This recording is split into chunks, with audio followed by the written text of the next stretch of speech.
अस्सलाम वालेकुम my dear student. तो मेरा नाम आसिम खान है और मैं हूं आपकी केमिस्ट्री का टीचर और हम पढ़ रहे हैं हमारे एमडी के 2025 के सिलेबस का केमिस्ट्री का पोर्शन, जिसमें हम क्लास 11 के 8 चैप्टर मुकम्मल कर चुके हैं और अब शुरू कर चुके हैं चैप्टर नंबर 9 यानी इलेक्ट्रोकेमिस्ट्री। और इलेक्ट्रोकेमिस्ट्री में हम लेक्चर 01, 02, 03 कर चुके हैं। 03 का पार्ट 2 भी कर चुके हैं और ये 03 जो था ये हमारा लास्ट लेक्चर था।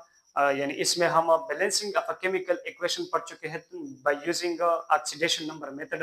यानी ऑक्सीडेशन नंबर मेथड को इस्तेमाल करके हमने एक अनबैलेंस्ड केमिकल इक्वेशन को बैलेंस बनाया है और फिर कुछ एग्जांपल्स भी वहां पर आपको दिए हैं कि आप खुद से करके मुझे कमेंट सेक्शन में आंसर दे दें। वो लेक्चर आपको आज मिल चुके होंगे, तो आप वो देख लें और मुझे कमेंट सेक्शन में आंसर दे दें। आज जो हमारा लेक्चर है लेक्चर 04, लेक्चर 04 में हम पढ़ेंगे हमारा इलेक्ट्रोड के व्हाट इज इलेक्ट्रोड और फिर इसके दो टाइप्स है, एनोड एंड कैथोड। ये हमारा आज का लेक्चर है। अब जरा देखते हैं, ये काफी सिंपल सा और काफी आसान से टॉपिक है, लेकिन हमारे एमडी के सिलेबस में दिए हैं तो हमने पढ़ना है। सो थोड़ा सा इसका आज डिटेल देखते हैं और थोड़ा सा कंसेप्चुअल इसके बारे में चलते हैं। तो कंसेप्चुअल बात क्या है कि यहाँ पर मैं क्या लेता हूँ, एक इलेक्ट्रोलाइटिक सेल लेता हूँ। ये मेरे पास एक इलेक्ट्रोलाइटिक सेल है और इलेक्ट्रोलाइटिक सेल में मैंने यहाँ पर एक एक्वस सोल्यूशन लिया है सोडियम क्लोराइड का। यानी वाटर में मैंने क्या डाला हुआ है, सोडियम क्लोराइड। आप क्या ले सकते हैं, कोई भी इलेक्ट्रोलाइटिक सोल्यूशन ले सकते हैं, यानी कोई एसिडिक जैसे कि HCl का एक्वस सोल्यूशन ले ले, सोडियम हाइड्रोक्साइड का एक्वस सोल्यूशन ले ले, इसी तरह पोटेशियम क्लोराइड का एक्वस सोल्यूशन ले ले। ऐसे किसी भी सब्सटेंस का आप सोल्यूशन ले सकते हैं जो आपको क्या दे सके, positive ions and negative ions. जैसे कि सोडियम क्लोराइड जब पानी में हल होता है तो वो क्या देता है हमारे पास, सोडियम प्लस और क्लोरीन नेगेटिव आयंस। तो ये हमने एक इलेक्ट्रोलाइटिक सोल्यूशन लिया और ये इस इलेक्ट्रोलाइटिक सोल्यूशन का नाम क्या है, सोडियम क्लोराइड का एक्वस सोल्यूशन। तो आप इसको कह सकते हैं कि electrolytic solution of sodium chloride या aqueous solution of sodium chloride. अब जब हम इसको पानी में डालते हैं तो ये क्या बनाते हैं, सोडियम प्लस और क्लोरीन नेगेटिव बनाते हैं। फिर हमने क्या किया कि इस सेल में, ये मेरे पास एक सेल है, ये सेल ग्लास से बना है या किसी वुड से बना है यानी लकड़ी से बना है। फिर इस सेल में मैंने क्या डाला, ऊपर से दो रॉड्स डाले। ये कोई मेटालिक रॉड है, ये भी एक मेटालिक रॉड है। और यहाँ से एक वायर ले लिया, यहाँ से भी एक वायर ले लिया और यहाँ पर मैंने एक एक्सटर्नल सोर्स ऑफ इलेक्ट्रिसिटी रख दी, कोई डीसी सोर्स ऑफ इलेक्ट्रिसिटी है और इसका ये नेगेटिव टर्मिनल है, ये पॉजिटिव टर्मिनल है। तो इस वायर को मैंने इस नेगेटिव टर्मिनल से कनेक्ट किया और इस वायर को मैंने पॉजिटिव टर्मिनल से कनेक्ट किया।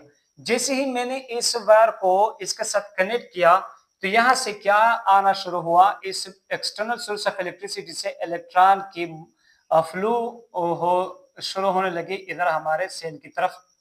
क्लियर है, इलेक्ट्रॉन इधर आने लगे इस सेल में हमारा, यानी इस रॉड में मेरे पास इलेक्ट्रॉन आने लगे इस प्लेट के जरिए सेल के अंदर। क्लियर है। अब ये वाला रॉड जो है ये क्या बन गया, नेगेटिवली चार्ज्ड बन गया। ये क्या बन गया, नेगेटिवली चार्ज्ड रॉड बन गया हमारे पास। ये कौन सा रॉड बन गया, नेगेटिवली चार्ज, यानी इसके ऊपर हमारे पास एक नेगेटिव चार्ज डेवलप हुआ क्योंकि हमने इसको बैटरी के नेगेटिव टर्मिनल से कनेक्ट किया है।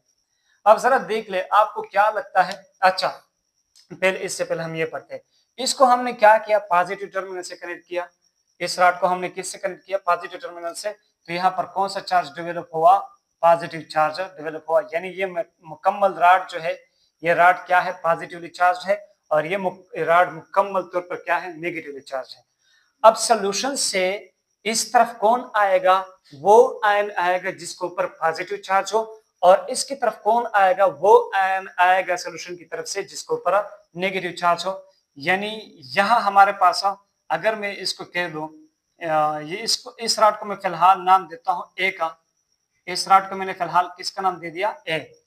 अब यहाँ पर क्या हो रहा है कि यहाँ हमारा जो सोडियम प्लस है, क्योंकि इसके ऊपर पॉजिटिव चार्ज है और इस रॉड के ऊपर नेगेटिव चार्ज है, तो सोडियम प्लस अब मूवमेंट शुरू करेगा और वो इसकी तरफ आएगा। आपको पता है कि इसके ऊपर पॉजिटिव चार्ज है तो ये नेगेटिव चार्ज की तरफ अट्रैक्ट होगा। तो सोडियम प्लस क्या करेगा, सोडियम प्लस जो है वो इस रॉड से एक इलेक्ट्रॉन को गेन करके क्या बनाएगा, सोडियम मेटल बनाएगा। क्या बनाएगा, सोडियम मेटल, यानी सॉलिड सोडियम मेटल बनाएगा। ये हमारे पास एक्वस सोडियम है और ये इलेक्ट्रॉन रॉड की तरफ से आया, यानी ऊपर एक्सटर्नल सोर्स ऑफ इलेक्ट्रिसिटी की तरफ से आ चुका है। यहाँ यहाँ पर चूंकि पॉजिटिव चार्ज डेवलप हुआ है तो पॉजिटिव चार्ज की तरफ सोल्यूशन से कौन आएगा, नेगेटिवली चार्ज आयन आएगा, यानी क्लोराइड आयन इधर आएगा। तो इस रॉड को मैं फिलहाल नाम देता हूं बी का, और बी के ऊपर मेरे पास क्या होने वाला है, बी के ऊपर क्या होगा कि हमारा जो क्लोरीन नेगेटिव है ये यहाँ पर आएगा। अब ये यहाँ पर क्यों आएगा, क्योंकि यहाँ पर पॉजिटिव चार्ज डेवलप हुआ है, यानी पॉजिटिव चार्ज क्या मांग रहा है, नेगेटिव चार्ज मांग रहा है। तो ये इस क्लोरीन से क्या लेगा, इलेक्ट्रॉन लेगा, यानी हमारा क्लोरीन जाएगा और इस रॉड के ऊपर अपना जो इलेक्ट्रॉन इसने सोडियम से लिया हुआ था वो इलेक्ट्रॉन लॉस करके वो किसको दे देगा, इसको देगा, और यहाँ से ये इलेक्ट्रॉन ऊपर जाने लगेगा। ये इलेक्ट्रॉन इधर आना शुरू हुआ और इसी तरह ये इस इलेक्ट्रिक यानी सोर्स ऑफ इलेक्ट्रिसिटी की तरफ आने लगा। इलेक्ट्रॉन कहाँ से, क्लोरीन नेगेटिव से बाहर आने लगा। क्लियर है। अब जरा देख ले, यहाँ पर चूंकि क्लोरीन सिंगल हालत में स्टेबल नहीं होता, ये सिंगल हम क्लोरीन को नहीं लगा सकते, हम Cl2 को लगा सकते हैं। तो यहाँ हम एक क्लोरीन नेगेटिव नहीं लेंगे बल्कि दो क्लोरीन नेगेटिव लेते हैं, ताकि हमें दो क्लोरीन के एटम्स मिल जाए। तो दो क्लोरीन के एटम्स मिलेंगे तो दो इलेक्ट्रॉन्स भी मिलेंगे, और इस चेंज को हम कहते हैं प्राइमरी चेंज। ये हमारे पास कौन सा चेंज आया, प्राइमरी चेंज। फिर ये जो दो क्लोरीन के एटम्स है इनके बीच क्या होगा, बांड बन जाएगा। कौन सा बांड, कोवेलेंट बांड, और ये हमें Cl2 गैस देगा। इसको हम कहते हैं सेकेंडरी चेंज, और ये हमारे पास क्या है, प्राइमरी चेंज। ये हमारे पास क्या है, प्राइमरी चेंज। और अगर आप लोग देख ले यहाँ पर क्या हो रहा है, यहाँ पर हो रहा है ऑक्सीडेशन यानी लॉस ऑफ इलेक्ट्रॉन हो रहा है, और यहाँ पर क्या हो रहा है, रिडक्शन यानी गेन ऑफ इलेक्ट्रॉन। अच्छा जरा देख ले, यहाँ पर क्लोरीन पहले आएगा और इलेक्ट्रॉन लॉस करेगा, फिर वो इलेक्ट्रॉन इस वायर के जरिए एक्सटर्नल सोर्स ऑफ इलेक्ट्रिसिटी की तरफ आएगा, फिर वहां से आते हुए इस रॉड की तरफ आएगा, और जब यहाँ पर ये इलेक्ट्रॉन आएंगे तो सोडियम आयन आएगा, और सोडियम वो इलेक्ट्रॉन गेन करके सोडियम मेटल बनाएगा। अब जरा देख ले, यहाँ से चूंकि दो इलेक्ट्रॉन आ रहा है, क्योंकि हमने एक क्लोरीन नेगेटिव लिया था तो वो एक क्लोरीन एटम बना रहा था, जबकि तो मैंने कहा आपसे कि एक क्लोरीन एटम हमारे पास स्टेबल नहीं होता, हमने Cl2 बनाना है, तो इसके लिए हमने दो क्लोरीन नेगेटिव ले लिए, फिर हमारे पास Cl2 बन गया। अब दो क्लोरीन नेगेटिव ले लिए तो मेरे पास दो इलेक्ट्रॉन बनने लगे, तो दो इलेक्ट्रॉन आएंगे तो दो इलेक्ट्रॉन यहाँ पर भी होंगे, और दो इलेक्ट्रॉन गेन करने के लिए यहाँ से भी को कितने सोडियम आएंगे, दो सोडियम आएंगे और हमें दो moles of sodium atom, sodium का मेटल्स मिल जाएगा यहाँ पर। क्लियर है। अब यहाँ पर क्या हो रही है, रिडक्शन, और यहाँ पर क्या हो रही है, ऑक्सीडेशन। अब याद रखें कि अब हम पढ़ते हैं कि व्हाट इज इलेक्ट्रोड। इलेक्ट्रोड क्या होता है, वो मेटालिक प्लेट या वो मेटालिक रॉड या वो मेटालिक वायर जिसके जरिए इलेक्ट्रॉन सेल के अंदर दाखिल होते हैं या इलेक्ट्रॉन सेल से बाहर आते हैं, उस मेटालिक रॉड को हम क्या कहते हैं, इलेक्ट्रोड कहते हैं। वो मेटालिक रॉड या वायर या प्लेट जिसके जरिए इलेक्ट्रॉन सेल के अंदर आते हैं या सेल से बाहर आते हैं, उस मेटालिक रॉड या वायर या प्लेट को हम क्या कहते हैं, इलेक्ट्रोड। अब जरा देख ले, एक के जरिए अंदर जाते हैं और एक के जरिए बाहर जाते हैं, यानी दो टाइप्स हो गए। तो जिसके जरिए यहाँ पर देख ले, अब हम एक को एनोड कहेंगे और एक को कहेंगे कैथोड। तो एनोड क्या होता है, कैथोड क्या होता है, यहाँ पर आपने लिखने हैं कि what is a anode. Electrode क्या होता है, अ metallic plate where a rod through which electron enters into a cell or comes out from the cell is called electrode। तो इलेक्ट्रोड के दो टाइप से, एक है anode.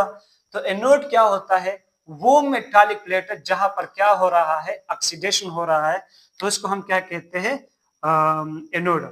Where oxidation takes place, जहां पर ऑक्सीडेशन हो रहा है उस मेटालिक रॉड या उस मेटालिक प्लेट या उस मेटालिक वायर को हम क्या कहते हैं, एनोड कहते हैं। वेयर ऑक्सीडेशन टेक्स प्लेस, जहां पर ऑक्सीडेशन हो रहा हो उसको हम क्या कहते हैं, एनोड।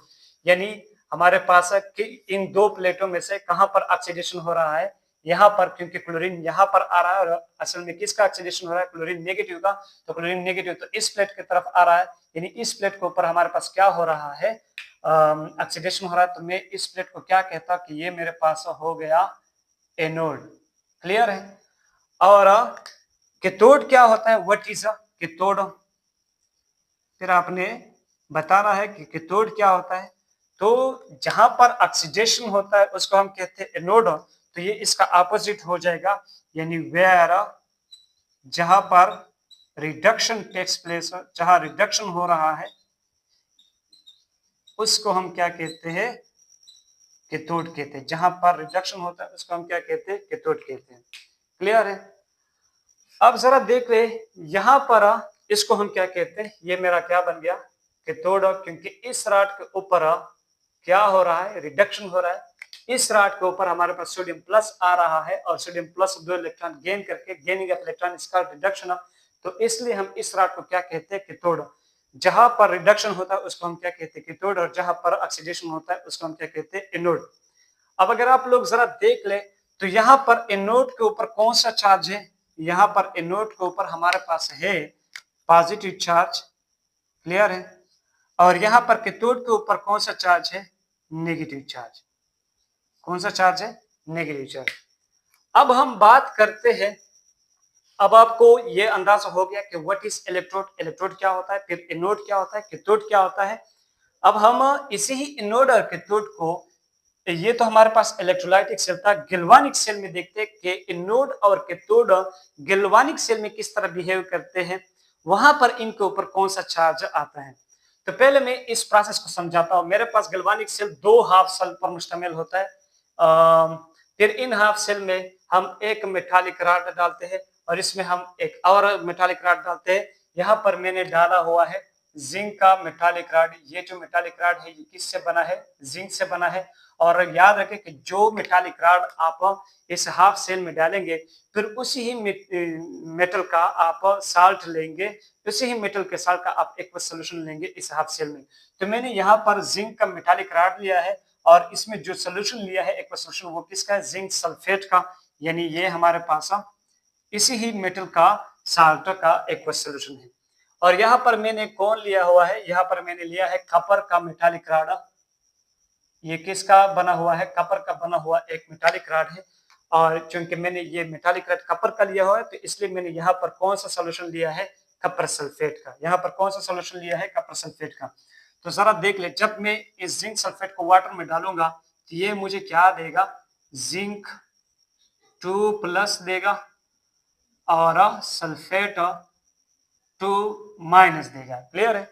यहाँ पर जिंक सल्फेट, जितने हमारे पास जिंक के मोल्स है उतने हमारे पास सल्फेट के मोल्स होंगे। यानी अगर यहाँ पर 10 जिंक के आयंस है तो 10 सल्फेट के भी आयंस है। अगर 20 जिंक के आयंस है तो 20 सल्फेट के भी आयंस है। और यहाँ पर हमारे पास कौन होगा, कपर। इसी तरह आयनिक शेकल यानी कपर सल्फेट मेरे पास आयनिक शेकल में होगा, कपर 2+ और सल्फेट 2-। क्लियर है। अब जितने यहाँ पर कॉपर होंगे, लेट सपोज 10 मोल्स कॉपर के आयंस है तो 10 मोल्स सल्फेट के भी आयंस होंगे, क्योंकि अगर आपने 1 मोल जिंक सल्फेट लिया है तो 1 मोल में 1 मोल जिंक 2+ होगा और 1 मोल सल्फेट होगा। अगर आपने 1 मोल कॉपर सल्फेट लिया तो 1 मोल में 1 मोल कॉपर 2+ होगा और 1 मोल सल्फेट 2- होगा। अगर आपने 10 लिए तो 10 जिंक होंगे, 10 सल्फेट होंगे। अगर आपने ये 10 लिए तो 10 कॉपर होंगे, 10 सल्फेट होंगे। इस तरह 20 लिए तो 20 जिंक, 20 सल्फेट, 20 कॉपर, 20 सल्फेट। तो उम्मीद करता हूँ ये चीज आपको समझ में आ चुकी होगी। अब जरा देख ले, हम क्या कर लेते हैं कि इन दो मेटल्स को हम किसी वायर से कनेक्ट करते हैं, इसको भी किसी वायर से कनेक्ट करते हैं। फिर इन वायर को एक्सटर्नल किसी बल्ब से या किसी पंखे से कनेक्ट करते हैं। यानी हम क्या करने वाले हैं, केमिकल एनर्जी को इलेक्ट्रिकल एनर्जी में कन्वर्ट करने वाले हैं। आपको पता है कि गैल्वानिक सेल्स क्या करता है, इसमें केमिकल एनर्जी इलेक्ट्रिकल एनर्जी में कन्वर्ट हो रही होती है और इलेक्ट्रिकल एनर्जी केमिकल एनर्जी में भी कन्वर्ट होती है। तो हम क्या करने वाले हैं, यहाँ पर केमिकल एनर्जी को इलेक्ट्रिकल एनर्जी में कन्वर्ट कर रहे हैं। या ये मैं लेट सपोज कोई वोल्टमीटर ले सकता हूँ, कोई बल्ब ले सकता हूँ या कोई पंखा ले सकता हूँ। जैसे ही मैं वायर इस पंखे के साथ, बल्ब के साथ या वोल्टमीटर के साथ कनेक्ट करता हूँ तो क्या होता है कि जिंक की टेंडेंसी होती है लॉस ऑफ इलेक्ट्रॉन की, एज कंपेयर टू अगर हम कपर के साथ जिंक को कंपेरेटिवली ले ले तो जिंक की ऑक्सीडेशन होती है और कपर की फिर क्या होती है, रिडक्शन। क्लियर है। और ये बात हम इलेक्ट्रोकेमिकल सीरीज से समझते हैं। इलेक्ट्रोकेमिकल सीरीज अगर मौका मिला तो वो इसके ऊपर भी हम लेक्चर करेंगे। यहाँ पर याद रखें कि जिंक और कपर अगर कंपटीशन में है तो जिंक का ऑक्सीडेशन होगा और कपर का क्या होगा, रिडक्शन। तो जैसे हम इसको कनेक्ट कर लेते हैं तो जिंक का क्या होने लगता है, जिंक, ये पूरा मेटालिक रॉड जो है ये जिंक से बना है, तो यहाँ से एक जिंक का आयंस निकल कर आ जाता है, यानी 2+ की शक्ल में सोल्यूशन में आ जाता है, और इनके जो 2 इलेक्ट्रॉन है वो इस रॉड पर क्या हो जाते हैं, पीछे रह जाते हैं। अब ये 2 इलेक्ट्रॉन यहाँ पर बार बार ये इलेक्ट्रॉन जब डेवलप होंगे, जरा देख ले यहाँ पर इलेक्ट्रॉन की क्या हो रहा है, प्रोडक्शन हो रही है, फिर जिंक 2+ आएगा तो फिर 2 इलेक्ट्रॉन बनेंगे, फिर जिंक 2+ आएगा तो फिर 2 इलेक्ट्रॉन बनेंगे, यानी यहाँ पर प्रोडक्शन ऑफ इलेक्ट्रॉन हो रहा है, और इलेक्ट्रॉन क्या है, एक नेगेटिव चार्ज है। तो इस मेटल के ऊपर क्या होगा, इस मेटालिक रॉड के ऊपर हमारे पास कौन सा चार्ज डेवलप हो रहा है, नेगेटिव चार्ज। अब अगर इसके ऊपर नेगेटिव चार्ज डेवलप हो रहा है तो इसके ऊपर तो कोई चार्ज भी नहीं है, तो as compare to this negative charge में इसको क्या कह सकता हूं, इसको पॉजिटिव चार्ज कह सकता हूं, कि यहां पर हमारे पास क्या होगा, पॉजिटिव चार्ज होगा। क्लियर है? अब जरा देख ले, ये 2 इलेक्ट्रॉन यहां से मूव करेंगे, ऊपर आएंगे 2 इलेक्ट्रॉन, क्योंकि इसको सिग्नल मिल गई वहां से कि अब मैंने उधर जाना है, तो ये 2 इलेक्ट्रॉन इस तरह यहां से आएंगे और इस पंखे के जरिए से पास होकर फिर इधर आएंगे, और इसी तरह इस रॉड में आएंगे, तो ये 2 इलेक्ट्रॉन इस रॉड में अंदर दाखिल हुए, फिर इधर आ गए। अब यहाँ 2 इलेक्ट्रॉन देखने को मिले, तो जैसे ही ये 2 इलेक्ट्रॉन देखने को मिल गए, तो सोल्यूशन में हमारे पास एक कपर 2+ है और एक सल्फेट 2- है, या 10 कपर 2+ है, 10 सल्फेट 2- है, यानी जितने आपने लिए हैं उतने हैं बराबर में। अब यहाँ से सल्फेट आयंस तो नहीं आएगा क्योंकि इधर नेगेटिव चार्ज आएगा, तो यहाँ पर कौन आएगा, कपर 2+ आएगा, और कपर 2+ यहाँ ये 2 इलेक्ट्रॉन गेन करेंगे। अब जरा देख ले, यहाँ पर इलेक्ट्रॉन की क्या हो रही है, इस्तेमाल हो रही है, यानी इलेक्ट्रॉन लिया जा रहा है, और यहाँ पर इलेक्ट्रॉन की प्रोडक्शन हो रही है, तो इस वजह से भी हम इसको क्या कह सकते हैं, पॉजिटिवली चार्ज्ड प्लेट, और इसको हम क्या कहते हैं, नेगेटिवली चार्ज प्लेट। अब जरा देख ले, यहाँ पर क्या हो रहा है, जिंक का क्या कर रहा है, जिंक का 2 इलेक्ट्रॉन लॉस करके सोल्यूशन में आ रहा है, जिंक 2+ बनाता है और 2 इलेक्ट्रॉन लॉस करता है, मतलब यहाँ पर क्या हुआ, ऑक्सीडेशन हुआ। क्या हुआ, ऑक्सीडेशन। इसको हम एक्वस लेते हैं और ये हमारे पास सॉलिड फॉर्म में है। यहां पर क्या हुआ, ऑक्सीडेशन। अब जहां पर ऑक्सीडेशन हो रहा है, where oxidation takes place is called anode. तो इस प्लेट को हम क्या कहते हैं, एनोड कहते हैं। इस प्लेट को हम यहाँ पर क्या कहते हैं, एनोड। बहुत से किताब वाले ये कहते हैं, या बहुत से हमारे ब्रदर्स कहते हैं कि एनोड वो होता है जिसके ऊपर पॉजिटिव चार्ज होता है, और कैथोड वो होता है जिसके ऊपर नेगेटिव चार्ज होता है। तो पॉजिटिव चार्ज नेगेटिव चार्ज से आपने एनोड को एनोड नहीं कहना, कैथोड को कैथोड नहीं कहना, आपने बस ये डिफिनेशन याद रखनी है। जहां पर भी है ये क्या है, बिल्कुल वेल इनकरेक्ट है, कि where oxidation takes place is called anode, where reduction takes place is called cathode, चाहे वो इलेक्ट्रोलाइटिक सेल हो चाहे वो गैल्वेनिक सेल हो। अब जरा देख लो, यहाँ पर क्या हो रहा है, जिंक की ऑक्सीडेशन हो रही है, इसलिए मैंने कहा कि जिंक की ऑक्सीडेशन किस प्लेट पर हो रहा है, इस ऊपर। तो इस प्लेट को मैंने कहा कि ये एनोड है। ये क्या है, एनोड। और जरा देख ले, यहाँ पर क्या हो रहा है, कपर 2+ आ रहा है, कपर 2+ प्लेट की तरफ आ रहा है, और वो 2 इलेक्ट्रॉन गेन करके क्या बना रहा है, कपर सॉलिड एक्वस से वो सॉलिड में चेंज हो रहा है, और यहाँ पर वो फिर जब वो इलेक्ट्रॉन गेन करके तो यहाँ पर वो डिपॉजिट होता जाएगा। इसी तरह बहुत सारे कपर आएंगे और वो इस प्लेट के ऊपर डिपॉजिट होंगे। अब जरा देख ले, इस हाफ सेल को हम क्या कह सकते हैं, चलो वो मैं बाद में बताता हूं। अब जरा देख ले, यहां पर भी इसको हम इलेक्ट्रोड कहते हैं, इसको भी हम इलेक्ट्रोड कहते हैं, क्योंकि इसके जरिए इलेक्ट्रॉन सेल से बाहर आ रहे हैं और इसके जरिए इलेक्ट्रॉन सेल के अंदर जा रहा है। तो वो मेटालिक प्लेट या रॉड या वायर जिसके जरिए इलेक्ट्रॉन या तो सेल के अंदर जा रहे हो या सेल से बाहर आ रहे हो, उसको हम क्या कहते हैं, इलेक्ट्रोड। और इन इलेक्ट्रोड में हम इसको एनोड कह गए, क्योंकि यहाँ पर क्या हो रहा है, ऑक्सीडेशन। और इसको क्या कहा हमने, कैथोड, क्योंकि यहाँ पर क्या हो रहा है, रिडक्शन। इस वाले रॉड को हमने क्या कहा कि ये मेरा क्या है, कैथोड है, क्योंकि यहाँ पर क्या हो रहा है, रिडक्शन। अब जरा देख ले कि यहां पर जो हमारे पास एनोड है, यहां पर जो हमारे पास एनोड है, या उसके ऊपर कौन सा चार्ज है, नेगेटिव चार्ज। और जो कैथोड है उसके ऊपर कौन सा चार्ज है, आप लोग देख सकते हैं, पॉजिटिव चार्ज। अब मैं फिर से आपको ये ना बताना पड़े, मतलब मुझे फिर से ये ना बताना पड़े कि इसके ऊपर नेगेटिव चार्ज क्यों आया है, पॉजिटिव चार्ज क्यों आया है, क्योंकि इतना बड़ा लेक्चर मैंने आपको दे दिया, तो अब आपको समझ आनी चाहिए कि यहाँ पर नेगेटिव चार्ज क्यों, यानी ये एनोड यहाँ पर नेगेटिव चार्ज क्यों है, क्योंकि यहाँ पर यह प्रोडक्शन ऑफ इलेक्ट्रॉन हो रहा है। यहाँ कैथोड पॉजिटिव चार्ज क्यों, क्योंकि यहाँ पर इलेक्ट्रॉन की इस्तेमाल हो रही है, यानी इलेक्ट्रॉन खत्म हो रहे हैं, तो इस वजह से हमने इसके कंपेरेटिवली इसको क्या कहा, पॉजिटिवली चार्ज प्लेट। तो गैल्वानिक सेल में कैथोड के ऊपर पॉजिटिव चार्ज होता है और एनोड के ऊपर नेगेटिव चार्ज होता है। इलेक्ट्रोलाइटिक सेल में एनोड के ऊपर पॉजिटिव चार्ज है जबकि कैथोड के ऊपर नेगेटिव चार्ज। और चाहे वो गैल्वानिक सेल हो या इलेक्ट्रोलाइटिक सेल हो, एनोड के ऊपर होगा ऑक्सीडेशन और कैथोड के ऊपर होगा रिडक्शन। तो अगर आपने बेस्ट डिफिनीशन याद करना है एनोड का और कैथोड का, तो वो क्या है कि where oxidation takes place is called anode, where reduction takes place is called cathode. तो चाहे वो इलेक्ट्रोलाइटिक सेल हो या चाहे वो गैल्वानिक सेल हो या कोई और सेल हो, वहां पर आपके पास जहां रिडक्शन होगा वो कैथोड होगा, जहां ऑक्सीडेशन होगा वो क्या होगा, एनोड होगा। अब यह मैं थोड़ा सा एक्स्ट्रा बात बता दो यहाँ पर कि ये जो हमारे पास गैल्वानिक सेल है, इसको सेल को हम क्या कहते हैं, लेफ्ट हाफ सेल। इसको हम क्या कहते हैं, लेफ्ट हाफ सेल। क्लियर है, ये हमारे पास लेफ्ट हाफ सेल है और ये क्या है, राइट हाफ सेल है। और इसी तरह इसको मैं कहता हूं ऑक्सीडेशन हाफ सेल भी कह सकता हूं, क्योंकि इस सेल में हमारे पास क्या हो रहा है, ऑक्सीडेशन हो रहा है, तो इसको मैं ऑक्सीडेशन हाफ सेल भी कहता हूं। और इसी तरह इसके ऊपर चूंकि नेगेटिव चार्ज है, तो इसको मैं कहता हूं नेगेटिवली चार्ज्ड हाफ सेल।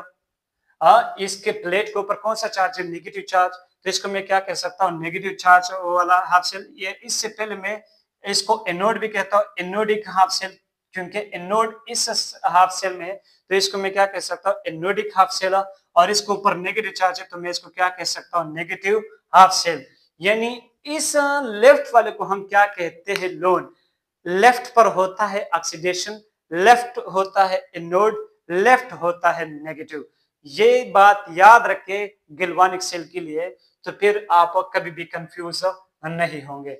उम्मीद करता हूं कि आज आपको इलेक्ट्रोड, फिर इलेक्ट्रोड के दोनों टाइप्स यानी एनोड और कैथोड बहुत अच्छी तरह समझ में आ चुके होंगे कि इलेक्ट्रोड क्या होता है। अ प्लेट, अ मेटालिक प्लेट या वायर या रॉड जिसके से इलेक्ट्रॉन सेल के अंदर जा रहा है या सेल से बाहर आ रहा है, उसको हम क्या कहते हैं, इलेक्ट्रोड कहते हैं। फिर इलेक्ट्रॉन के दो टाइप्स है, एक एनोड और एक कैथोड। एनोड जहां पर ऑक्सीडेशन हो रहा है, कैथोड जहां पर रिडक्शन हो रहा है।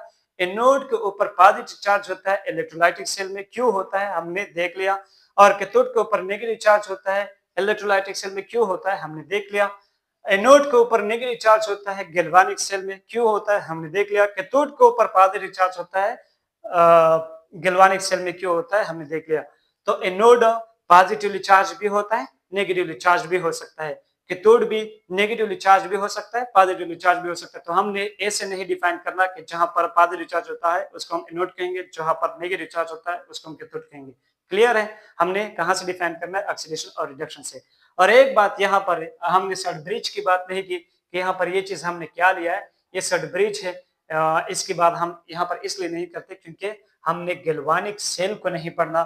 जब हम गैल्वानिक सेल को पढ़ेंगे तो यहाँ पर हम इस सड ब्रिज की फंक्शन को भी देखेंगे कि यहाँ पर इस सड ब्रिज की फंक्शंस क्या है और ये हमने यहाँ पर क्यों इस्तेमाल किया है। तो उम्मीद करता हूँ कि आज आपको ये लेक्चर बहुत ही पसंद आया होगा। इंशाल्लाह हम मिलेंगे नेक्स्ट क्लास में जिसमें हम इलेक्ट्रोड पोटेंशियल को पढ़ेंगे और फिर इसके साथ हमारा स्टैंडर्ड इलेक्ट्रोड पोटेंशियल और शी को पढ़ेंगे, इन स्टैंडर्ड हाइड्रोजन इलेक्ट्रोड। तो मिलते हैं नेक्स्ट क्लास में, तब तक के लिए अल्लाह हाफिज।